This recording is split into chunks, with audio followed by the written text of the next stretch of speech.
Let's talk about learning to walk again. Okay.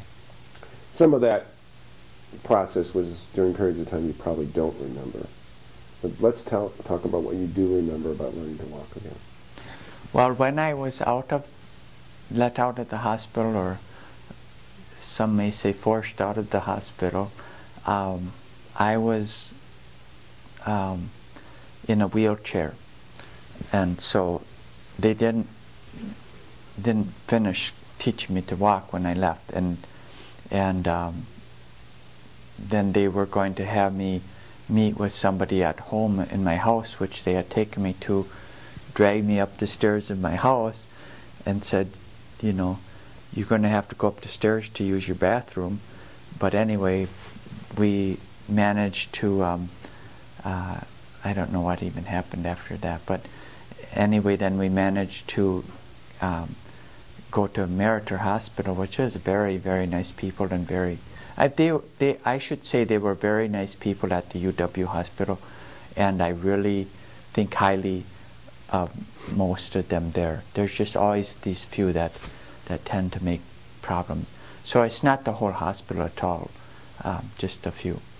And anyway, regarding walking again, I don't remember the exercises they gave me so much as bits and pieces. I would call them peaks or valleys.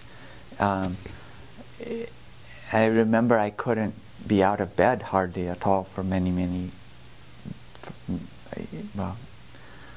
years, and while I was still at Meritor, which was for a few months after still, I was using a walker, and as I learned to use the walker, then you may have to use this walker forever. And no, I don't want to use a walker forever. And maybe I have to, but I don't want to ever. And so I forced myself. And it's hard to describe to someone who hasn't experienced it, the words of how it felt to have to force yourself to make your leg that doesn't move, and to do all these things that hurt so badly to move.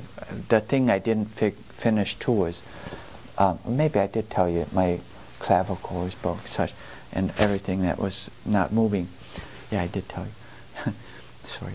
And so it's hard to describe how much that hurt to do that, and how my lower back hurt so badly, be it from what it is. And yet the human desire to accomplish, not to accomplish, but to be able to do things again within me. And I grew up learning to push myself very hard physically, generally anyways. But I had never learned to push myself to pain as such. But, you know, that was necessary to get to where I could. You're at, when is it that you stopped going to Meritor? Is that? March or so. So about 18 months after your accident? Oh, well, Meritor for physical things, for physical rehab, was about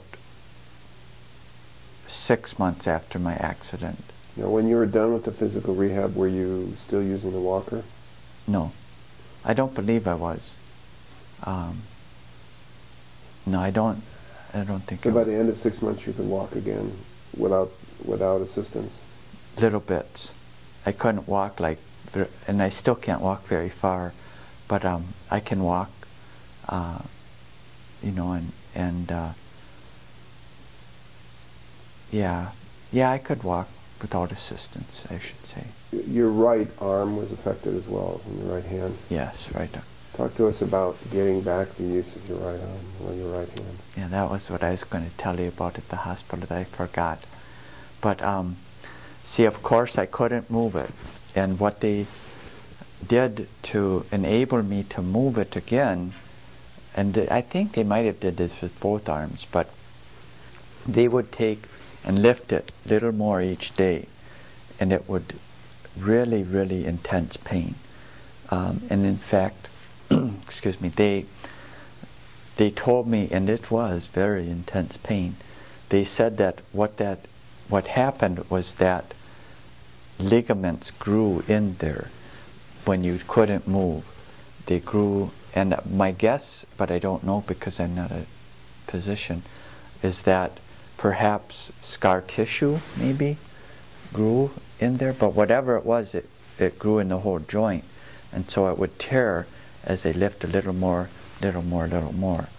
And then a year after, then it was, okay, well, I could lift it up so much and then keep going more and more and more until now I can lift it up. But it still is an effort. Now, that full range of motion that you just showed us is something you did not have back when your physical therapy ended. Is that right? I don't believe I did, but I don't remember if I did. So.